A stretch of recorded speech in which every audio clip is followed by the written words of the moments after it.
Ladies and gentlemen, next up is me. You could have been anywhere in the world tonight, but you're here, listening to me read my poems. Alright, so, I heard a couple people saying that it's raining. I'm going to tell you right now, you're hallucinating. It's not raining. It is not raining. I don't care if you are actively feeling water on your faces. It is not raining at all. Big Brother says it's not raining. So, I have a poem, like everyone else here. And the story behind this one is just kind of like a long story that's not terribly interesting. I just write things sometimes, so this is one of those occasions. But I don't know how many of you guys are familiar with the idea of melancholy. It's kind of like it's like when things are sad, but they're not sad for a specific reason. They're just kind of generally sad. Kind of like the weather right now is gray. It's just kind of there. So I wrote a poem about that particular feeling. All right? There's a box of my childhood up in the attic. My mother moved it there when I went away to school. And when I came home, the space it left in my room had already been filled by the memory of what had been there. It was just a bunch of old toys, but they had belonged to me once, and now I hesitate to return to them because I'm no longer the person that loved them. I used to play in the backyard with my friends before the weeds grew tall and the swing set was given over to spiders, then rust, then the junkyard. Sometimes it feels like I might have left something out there and forgotten it, tilted against the late afternoon sun to be covered over by grass and wondered at by passing birds. But there is no one left who remembers what I did and what I said before I learned the definition of melancholy, and by now they would have forgotten too.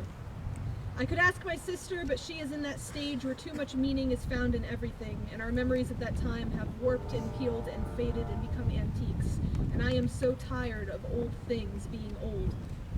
I've always considered myself to be the one constant in a landscape of changing colors and weather, but I've changed too, however slowly. A generation's worth of hand-me-downs no longer fit me.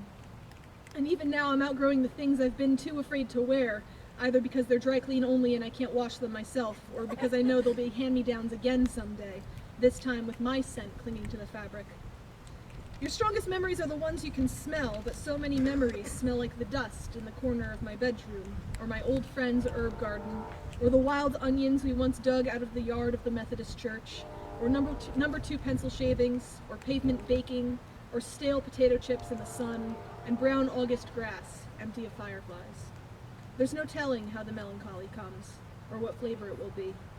This time it has come, and all I know is that it's the end of April and there are still leaves on the branches, and I have become the sort of person who wears the wrong shoes in the rain.